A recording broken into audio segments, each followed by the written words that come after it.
So we're going to kind of go a lecture ahead of the tests. We're going to do talking about physical today. Yay. I know y'all are really excited about that. So chapter 5.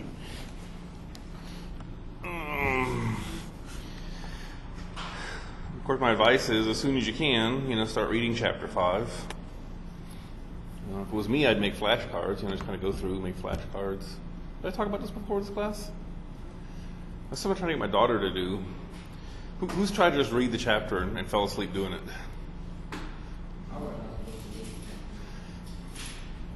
Yeah, my daughter has the same problem. I'm trying to convince her that a really good idea would be to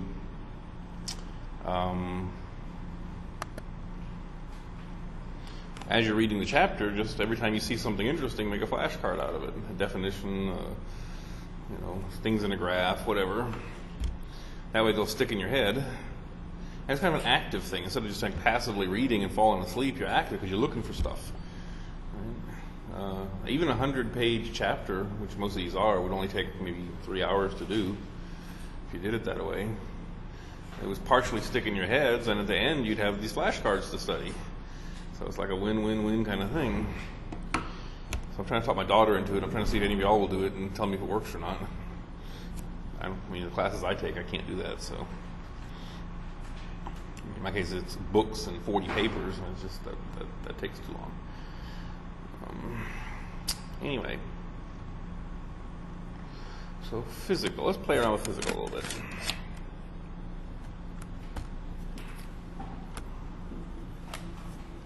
First question is, who's ever heard of this word?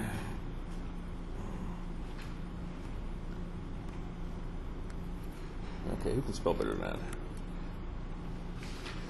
There. Never heard the word media? Never. What does it mean?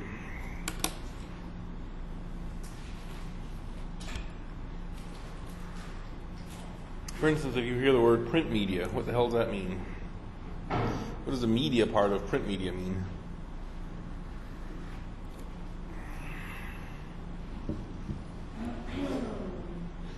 So we can put various words in front of it. We can put the word, we just did one, right? We can put print in front of it. We can put the word storage in front of it. We can put the word network in front of it.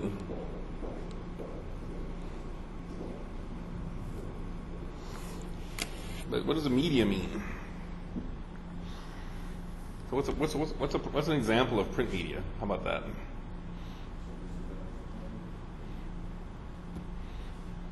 You've heard the term, right? Print media? Newspapers, magazines, books. You never gone to the library? Jeez, it's sad. What would you? So for print media, again, we'd have things like newspaper, books, magazines, things that you print on paper. So evidently enough, well, generally paper anyway. I guess you could print on human skin, but that's kind of icky. How about storage media? What would you think there? What pops in your head there? Think computers now. Think computers. Well, that's what you're storing, not what you're storing it on. Where do you store information on a computer?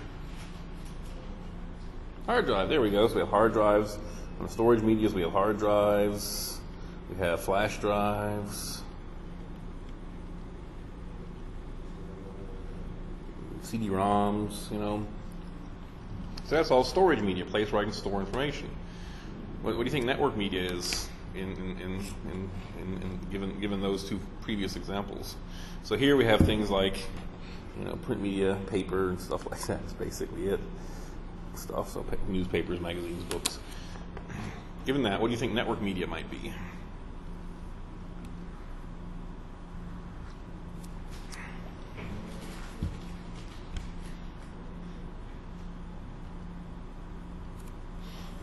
Well, I got a bag full of them here, so. An early example of network media. Here you go, guys. Let's play with this. This is an early example of network media.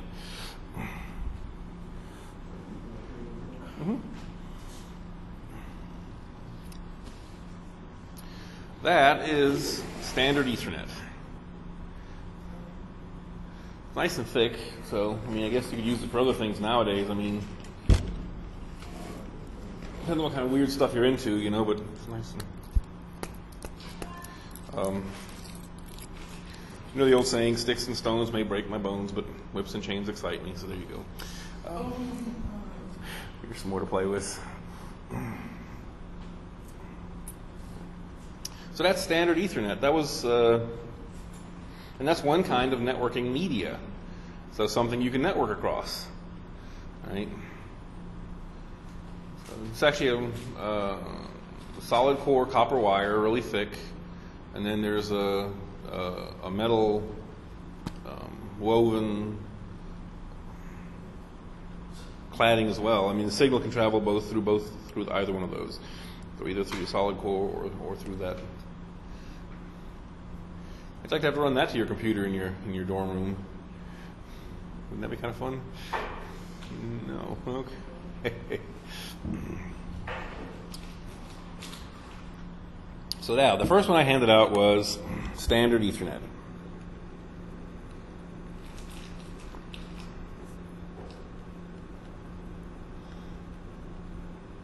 It has some other names. Another name for it is, guess what? You'll never guess why it's called this either. ThickNet.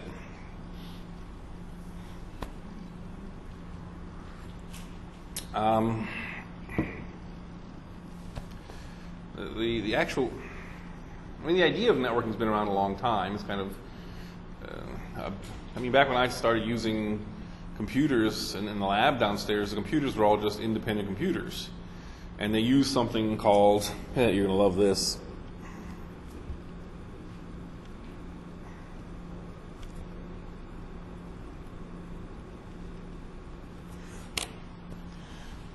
SneakerNet. So you'd save something on a floppy, and then you'd run your ass over to the other computer where you wanted it, and stick it in there, and that's how you got the file over there. Hence the term SneakerNet. That was kind of annoying. That's how generally, if you had a bunch of PCs in an office, that's how you get stuff moved around. SneakerNet.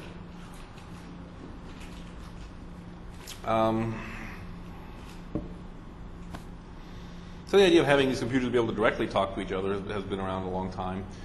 Somewhere in the 70s, I guess. Who's ever heard of Xerox PARC? No? Xerox is an interesting company. If the guys who ran it weren't so dumb, they would now be pretty much in charge of the world. Because the guys at Xerox, they had this research group. They hired a bunch of researchers and said, guys, I just want y'all to invent stuff, which was clever. That was actually a really good idea. They hired really bright people, go invent stuff for us, And so they invented a bunch of really cool things. Among them, the mouse, the idea of a Windows desktop, because before that you had these green screens and stuff, so the whole idea of a Windows desktop came from Xerox. Ethernet came from Xerox. Laser printers were invented at Xerox. In fact, the story goes that the reason Ethernet got invented was the guy who invented it got tired of running down the hall with a floppy disk to print his damn documents off. So he just said, the hell with it, let me invent some way to send that over there. So he invented Ethernet because he was too lazy to run down the hall. That's the story. I don't know if it's true or not. It's a really interesting thing. They invented all these things, and you know how much Xerox made off all these things? Nothing. Not a dime. Because the guys who ran Xerox, the guys who were in charge in basically marketing, it's like, well, this isn't a copier. I don't know how the hell to sell this. And so they invented all these cool things, and they just sat, and then people who invented them just ran off and started their own companies and sold them. Or the most interesting case was the case of the windowing operating system. Everybody's heard. Has anybody heard the story that for a long time Mac was saying that that Macintosh stole the Windows operating system idea from Macintosh?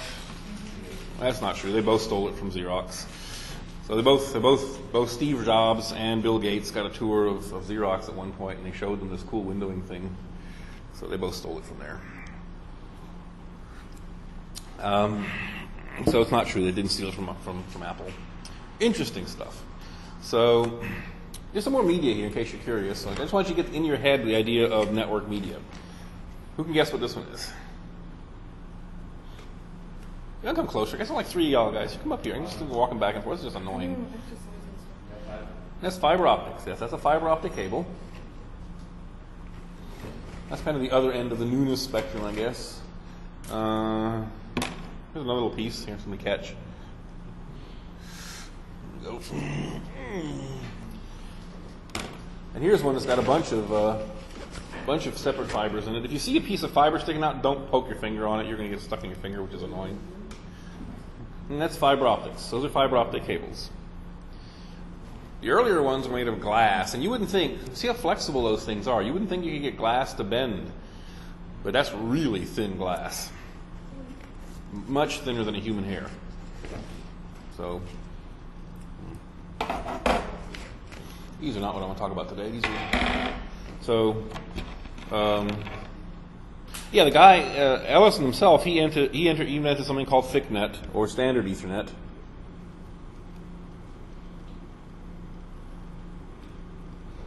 And the way that worked was, that cable you saw a second ago would be stretched across the room.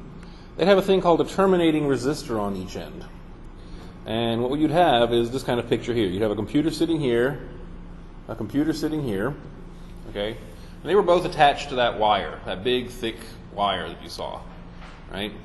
This guy would send a signal out, right? That would carry some information, kind of like a radio. It would travel in both directions down the wire. And eventually it would get down here, travel down here. And so this other computer could then receive the signal and interpret it and do whatever it wants to with it. The signal would continue. The reason for the terminating resistors was to absorb the signal, because otherwise it would just bounce back down the wire, and it would actually conflict with itself. So that's why he added these terminating resistors to the end of the wire. The other thing that's very interesting is you could actually attach multiple computers to this piece of wire, as many as you wanted to. So if this guy sent out a message, not only did this guy at the end receive it, but everybody else in between received it as well. Right? So if this guy was talking, everybody could hear what he was saying. Which is kind of cool, I guess. I mean, if you want to talk to everybody, that's nice.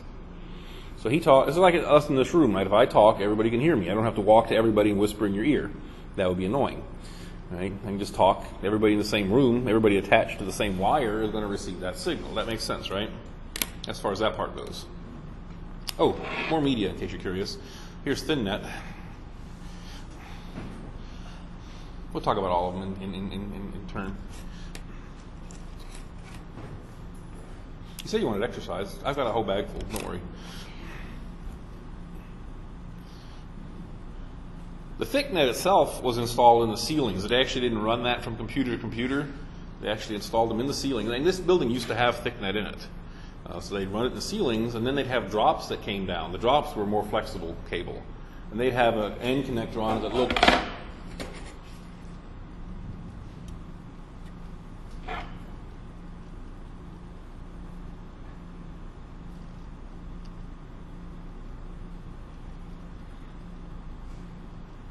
I'm going to guess it looked like this. So let me grab this. This is hard now. So I think they look like that. That's what the end connectors look like. So they were really big. So that's how they ran it. That's how you wire the buildings in those days. You had the big, thick cable. That was your backbone. That was where your signal went back and forth. And then they had these little cables that came down that were the drops. The ThinNet that you saw was very similar, except there the ThinNet went right up to each computer. Right? I'm drawing this the hard way. And so they would you didn't have to run this to the ceiling. You could just run the ThinNet from computer to computer. Right? It would still have a terminating resistor on the end. So a piece of ThinNet I passed out, you saw a little T on there, on that ThinNet? That's what you would plug into the back of the computer. This piece here, this would go into the back of the computer. It would plug into it'll plug into this thing, if you will, and then the wire would continue in both directions. That really thin, flexible wire, hence the name ThinNet. This is the T connector. Guess why it's called that. So the reason they invented ThinNet, of course, was it was a little easier to wire than the ThickNet. ThickNet was a pain because, again, you had to run it in the ceilings. You had to have all these drops. It was very expensive. It was very thick. I mean, the heavier and thicker it is, of course, the more expensive it is going to be manufactured and so on. But the way it works is the same. If this guy talks, it's still traveling down both directions down that wire, and everybody in either direction can then hear that signal. And it doesn't matter who talks, right? If anybody talks, all the others can hear him. That make sense? Yeah, I already asked if that makes sense. So it does make sense. The last piece of media is one we're using now most of the time, is this stuff, right? This is Cat5 cable. So, or what they call a twisted pair, 10 base T. So this here was ThinNet. And then what I'm passing out now is 10 base T, what they call it, 10 base T, or twisted pair. You know why they're called twisted pair? If you look at the end of the cable there, you'll see a bunch of pairs coming out, and they're actually twisted around each other. Anybody know why they're twisted around each other?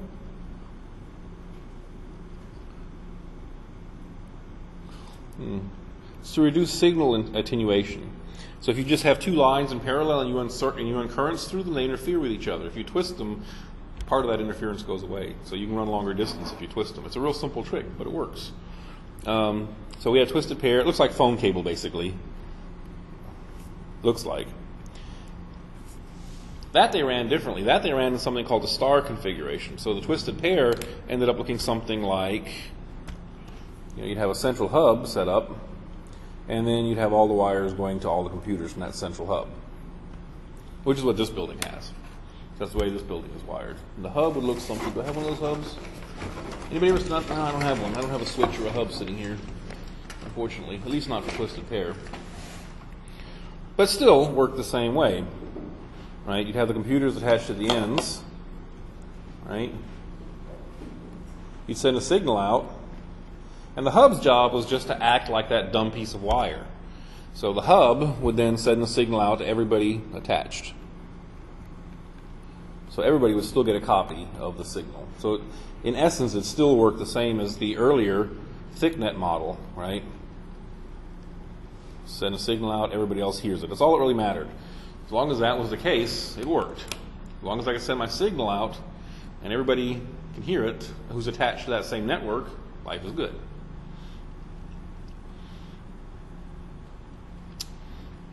There were some competing ones too, by the way, to Ethernet. Ethernet's what kind of won. It won for economic reasons. But there were others out there. So this is a cable for Token Ring, which was a big competitor for a long time for Ethernet. A piece of ThinNet. I don't know what the heck this is.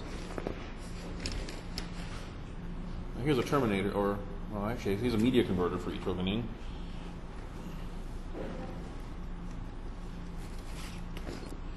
The thing is, the media that you see isn't really important. For instance, there's a media converter that lets you convert the token ring to the twisted pair cable. So Ethernet doesn't have to run over the twisted pair cable, and neither does token ring. The media doesn't matter. Those are really physical protocols. But the wire doesn't care. The wire does not care whether you're sending Ethernet down it. It doesn't care if you're sending token ring down it.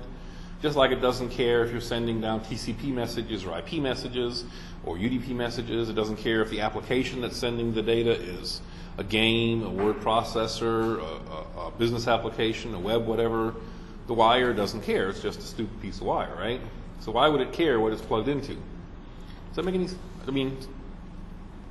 I just want you to understand the wire doesn't care. You can use the same wire for almost any protocol as long as it meets these basic needs that if one machine sends a signal, all the other machines can receive the signal. It's good enough. And it doesn't matter if you wire it up in a star configuration like this or more in something of a bus configuration like the early thicknet and thinnet configurations. And these are called a bus configuration because anybody ever looked inside a computer? Look like where you plug your adapters in, like these kind of things? Right? This is a very old one, by the way. This is another kind of network. This was called ArcNet. This is an ArcNet adapter, and it was a competitor to Ethernet and Token Ring as well. You can look at these if you want. So this is an ArcNet adapter, passive hub, and an ArcNet cable. Well, use some exercise. You wanted exercise. Again, the media you'll see looks very, very, very similar to ThinNet media. It was popular for a while because it was cheaper, but it has some issues, configuration issues that caused it not to win, if you want to look at it that way. So,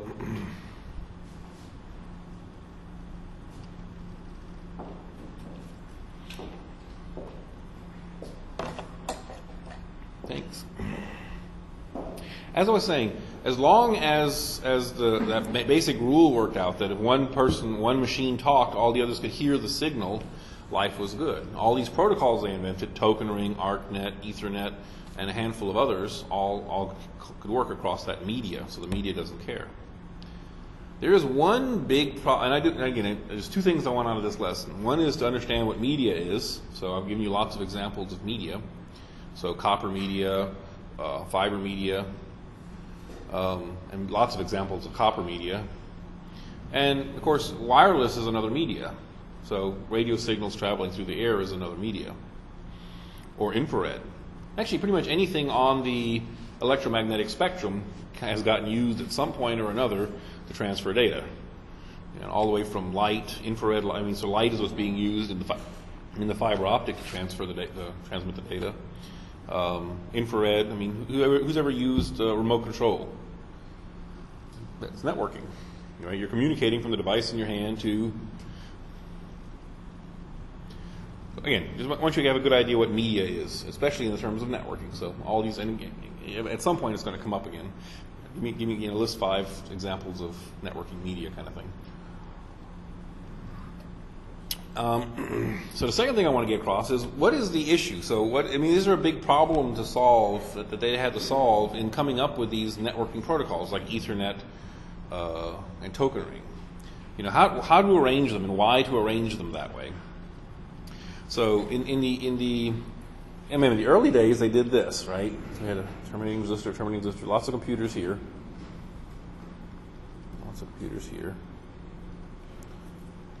And this guy would send a signal. It would travel both ways, right? Everybody would hear the signal, right?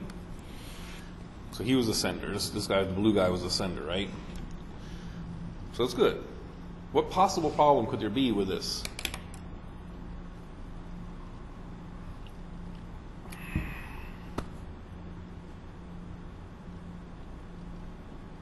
The analogy I want to give you while you think about it, like this classroom with 40 people in it, right?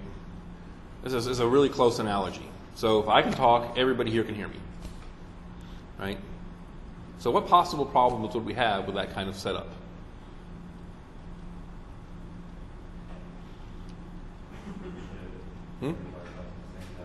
What happens if everybody talks at the same time? If I got 40 students in here and everybody's talking and I talk, is anybody going to understand what I'm saying?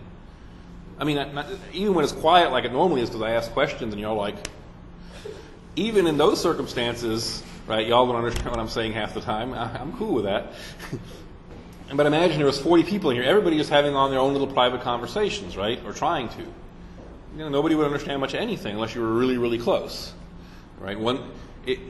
Stated in terms of electronics, if one signal had enough that it could swamp out all the noise.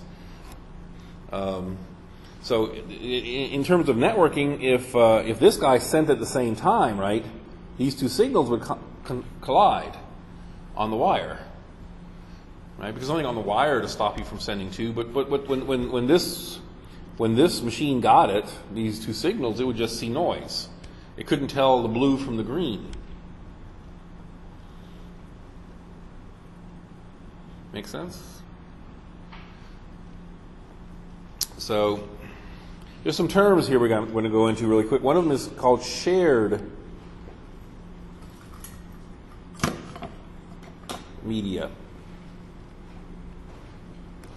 Okay? Why do you think we call this shared media?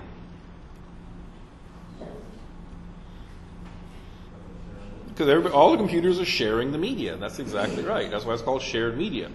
And this shared media is really the big one of the really, really big problems at the physical level. How do we get over this problem of one guy wants to talk, but other guys can talk? How do you stop the other guys from talking when the one guy's talking? That is one of the big problems in this whole shared media realm. How do you do that? How would you do that? How do we do that in this classroom? I mean, one way, it's kind of the way it works in this room, is if only one person has things to communicate and the rest don't want to talk, in fact, you can't pry words out of them with a crowbar, right? That works out pretty good. So you got one talker and everybody else is a listener, not a problem, right? But that's not the way computers work. I mean, think about that. Let's imagine this was a dorm or something or whatever, and so each one of these went to one room, so each room had a thing in it, and they all wanted to be able to talk to the internet, because the internet's off this way somewhere, right? Right? I mean, not one person is going to sit there and use a computer, and all the rest are just going to be sitting there quiet, not browsing the internet or something. That's not a reasonable assumption, right? All these computers want to communicate all at the same time to various people or various other computers. Or even if it was a business or something, and so maybe you had maybe some of these were servers, and so a lot of people want to talk to those servers through this network. That's possible too. So the thing with just one guy talking, everybody listening, that's not going to work. Pretty much everybody wants to. You can pretty much assume that everybody wants to talk all the time, and not necessarily always to the same person. So imagine we have a room full of people, and that's how, the same problem exists. It's a little more serious here, because if any two talk, then nobody can understand what anybody says. Because the electronics that are built in that deal with these protocols are not as smart as people. I mean, we're much better at filtering noise than these things are, is the way I should say it. So what else could we do? How else could we approach this? How else could we get make people so they don't talk at the same time? Because as soon as two people talk at the same time, it's over, right? It's not going to work.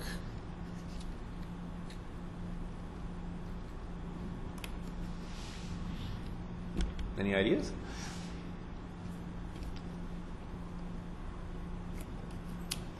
At all? And they come up with tons of approaches, by the way, to solve this. And they're all really, once you dig into them and understand the core of the idea, they're all very simple ideas. Any idea? How would you approach it? Again, these are all protocols, so rule-based. What rules would you implement to stop people from talking at the same time?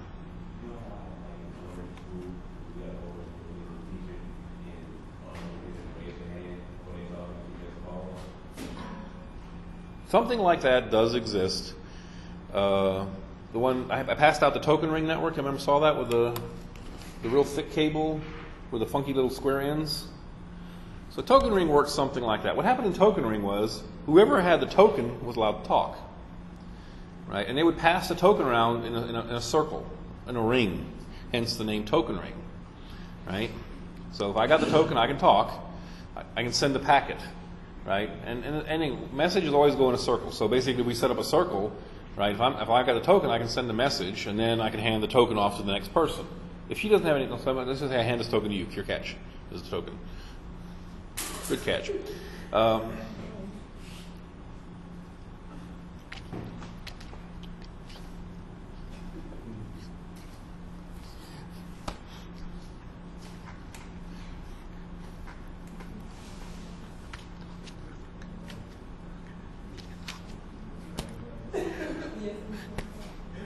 You can't talk either. You don't have the token. Shh.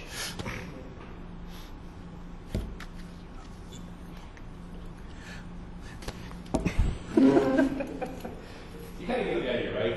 Only the guy who's got the token can talk, and the token takes a path, a fixed path, and then they do it by wiring the computers together in a circle, basically. So unlike the just goes end to end like this. In Token Ring, they actually made a circle of the thing. They basically wired up the computers like this. Oh.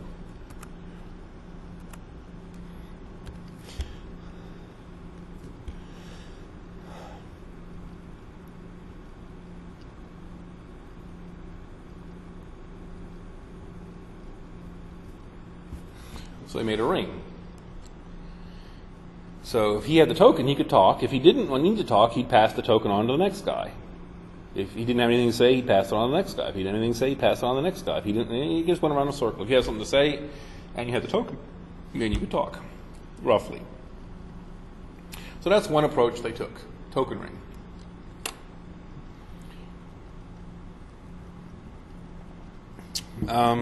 And they used to use that in this building. In fact, in the hallway I'll show you in a few minutes, there's the Token Ring stuff's all still wired into the walls in there. I'll show you. It's kind of cool. So that's one way. Basically, and there are actually two different networks that use that. Token Ring was one. Token Ring, things were wired in a ring, and it was just part of the protocol. You passed the token from person to person. The other one was called ArcNet. I passed out this adapter for the ArcNet and stuff, and I showed you the passive hub. This was wired more into a star, because it's easier to wire stars than it is to wire rings. Right? So you have a central hub. Those hubs could have other hubs attached to them. So you could make a really easy distributed kind of a network really easy with ArcNet. This is the way Ethernet is done nowadays too. It's really easy to just have a hub, and then the hub has more things coming out of it, right? But ArcNet did not it used tokens, but it didn't do it did not do it the same way Token Ring did it. What ArcNet did was one of the computers,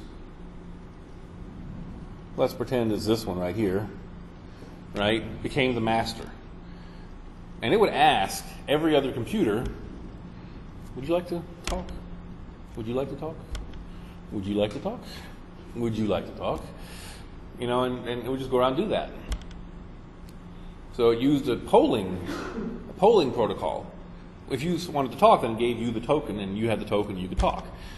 And then when your time was up, then he would ask the next. The master would ask the next person. And it would do it in a certain order, right? Token Ring, the weird problem was if the ring was ever broken, the network stopped working. So if you ever unattached one single machine, it would stop working. They had special hardware that dealt with that problem, but it was really, really picky about that. ArcNet's not quite so picky, right? The only really weird thing that might happen is what happens if this computer turns off.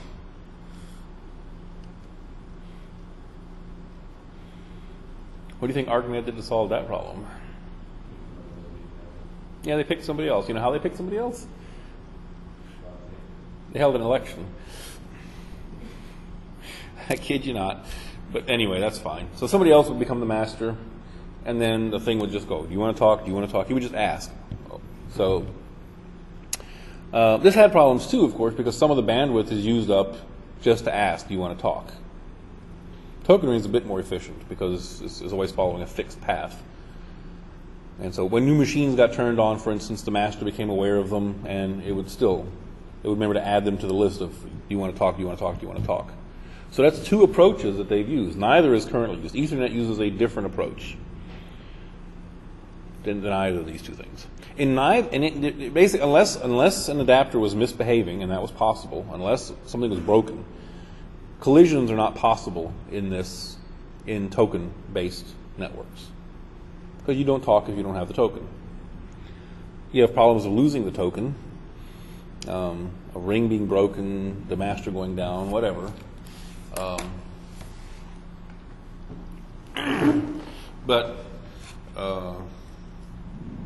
Like for instance, the ring got lost here because some computer just messed up and had the token and it forgot to send it. What happens then? So you had some extra things that if everybody detected after a certain amount of time that there was no token, then somehow there had to be some mechanism to regenerate a new token. Because the token's not a real thing; it's just an imaginary thing you're passing around. And same thing here. You have to figure out how to elect a new master. What if there are two masters, two machines thought they were the master? And it's all kind of weird stuff that you had to solve there. But it did get rid of the problem of collisions. There is no way to have a collision on a token-based network if things are working correctly. Ethernet doesn't work that way. So these are these might be termed collision avoidance protocols.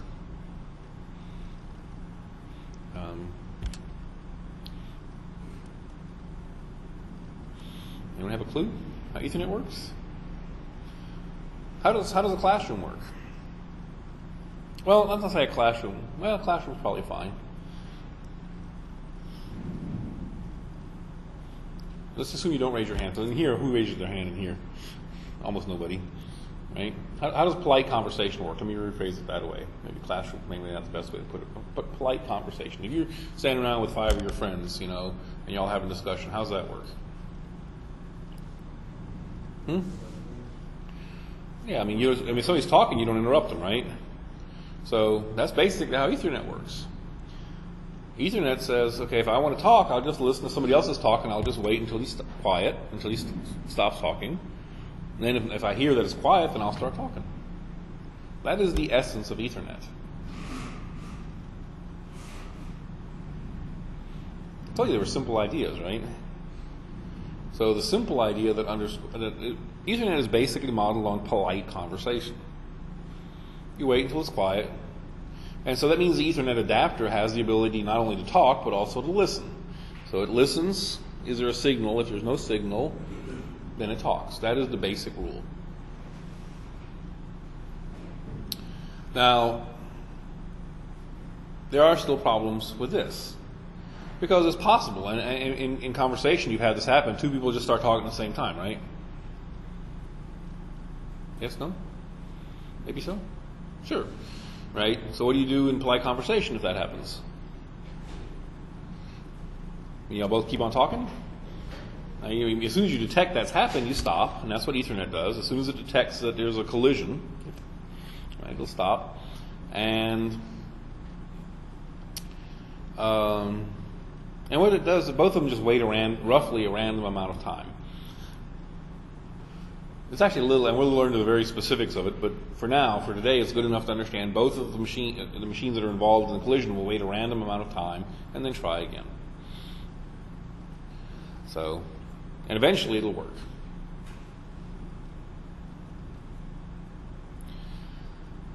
There are some other issues with Ethernet, and we're going to spend a lot of time studying Ethernet because, again, it's the one that won. It's the one that gets used in 99% of everything. Buildings and stuff, local networks are all using Ethernet, so we'll study that the most. A little bit more on token ring, nothing on ArcNet because that didn't last very long. Token ring lasted a lot longer, but it had IBM behind it, and IBM has a lot of money. And I do mean a lot of money. The biggest problem we're going to run into when we study Ethernet is our old friend physics. How likely do you think it is that two computers are going to start talking at the exact same instant? It's fairly unlikely. Especially since these things, remember these things are talking at, nowadays, what is it, 100 megabit or gigabit? So a billion bits a second. That's almost, you can't even conceive that number of bits a second, right? It's switching so fast, so that they both at this computer and this computer would decide to send a bit at the exact same time is exceedingly unlikely. Okay? But from the time this guy sends the bit, is this guy instantaneously aware of it? No, it's got to cross this wire, right? That does not happen instantaneously, right? That takes time. What is it that limits that? Roughly the speed of light. More specifically, two-thirds the speed of light is how fast, that's not a very good way to do that, hold on. So 2/3 the speed of light is roughly how fast signals travel through copper. So who remembers how fast that is from our earlier problems that we were playing with? What I said speed of light was. Kilometers per second is much easier because the number's easier. The speed of light was 300,000 kilometers per second. So 2/3 of that is 200,000, right? So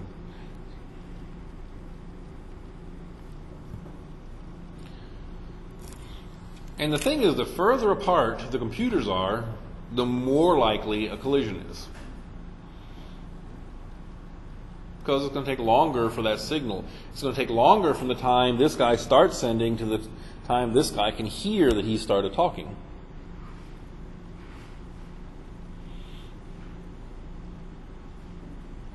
In fact, if these guys are separated by a kilometer, right, that means it's going to take 1/200,000th of a second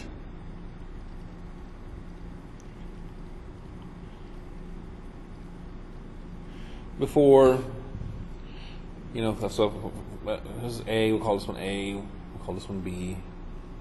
It'll be 1/200,000th of a second before B is aware of it, which sounds really fast, but remember, this guy's sending 1 billion bits per second. So in 1/200,000th of a second, how many bits can he already have sent? At 1 billion bits per second.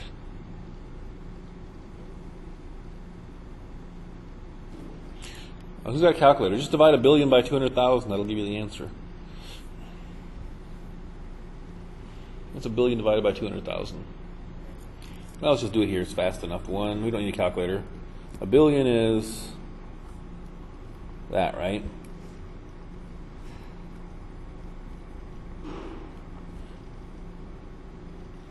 That's 2 million. That's one too many, actually. All right, so this is the math we have to do. So if I get rid of 5 zeros here, I get rid of 5 zeros here. 1, 2, 3, 4, 5. I divide that by half, so the sender would already have sent 5,000 bits before the receiver can even hear the first bit. Does that make any sense? At gigabit speeds.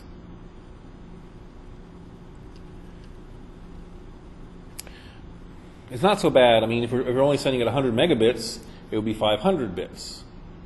If we're sending at 10 megabits, it would be 50 bits. If we're sending at 1 megabit, it would be 5 bits. So the faster that you're sending, the faster your rate is, the more bits you have sent before the receiver hears the first bit. Does that make sense? Because you have more time to send before the receiver is aware. Which means you have sent a bigger percentage of your message before the receiver has ever heard the first bit. So this is going to be the critical problem we're going to have to tackle in Ethernet. Because this is what really determines how far apart can two machines be in Ethernet. Because think about this. If the sender has sent more than half of his message before the receiver hears the first bit, there could be a collision. B could start sending, but A would have finished sending his whole message before the first bit of the receiver's message comes back to him. The sender would never be aware of the fact that there was a collision, because it would already have finished sending the entire packet, datagram, segment, whatever, right? So he would have already sent the whole thing and never be aware that there was a collision.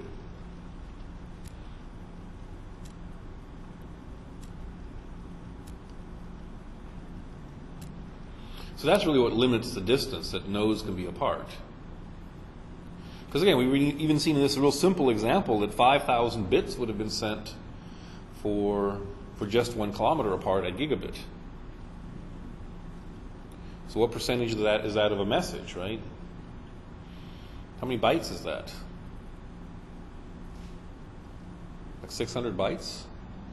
So it's already sent a third of his entire message has already been sent before the receiver hears the first bit.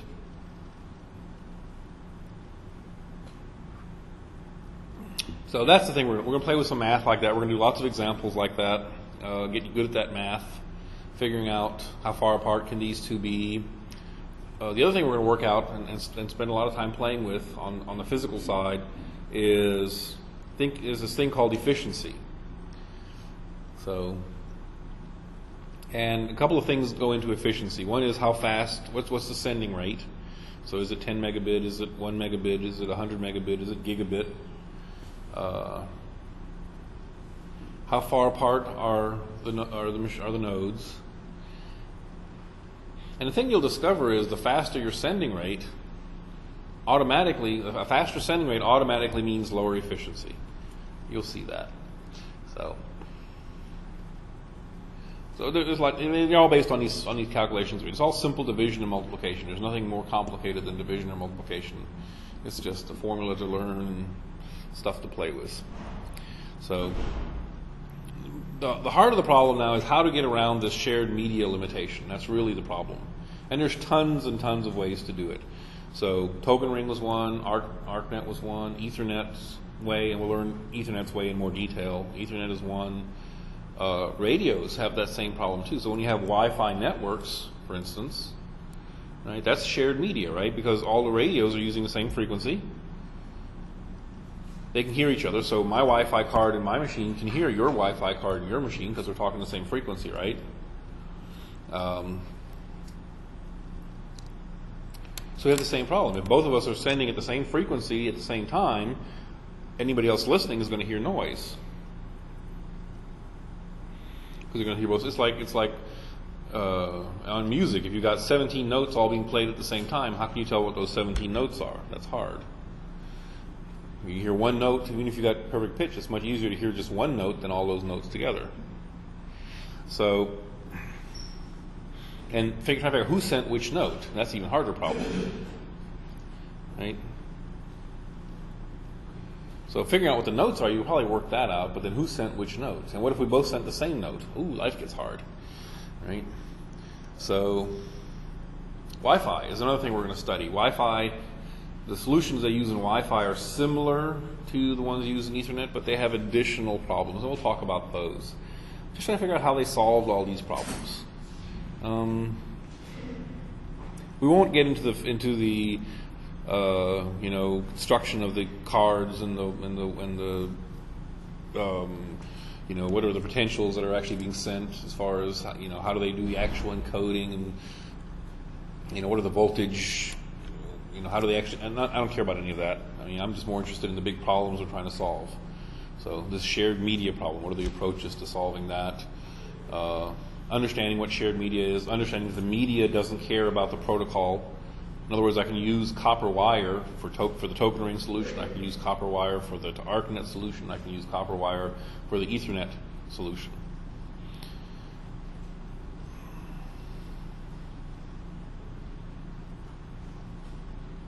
The coolest thing, by the way, this is a new thing. Who's ever used USB on their computers? Plugged in a USB device. What does USB stand for?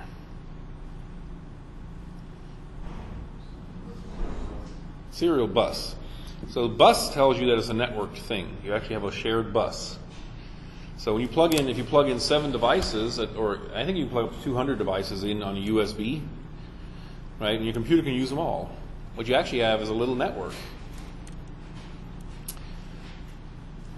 So as a fun little homework assignment, try to figure out what protocol, how does USB handle the shared media problem?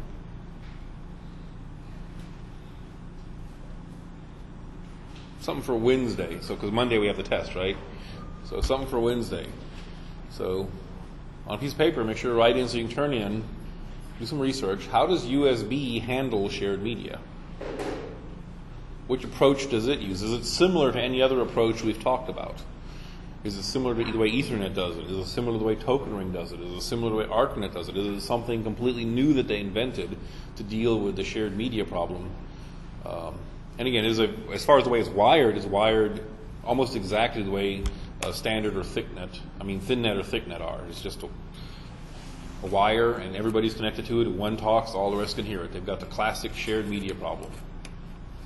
So for Wednesday, don't forget to bring that in, okay? All right, I guess we're out of time. 3 minutes ago. I always go over. See everybody on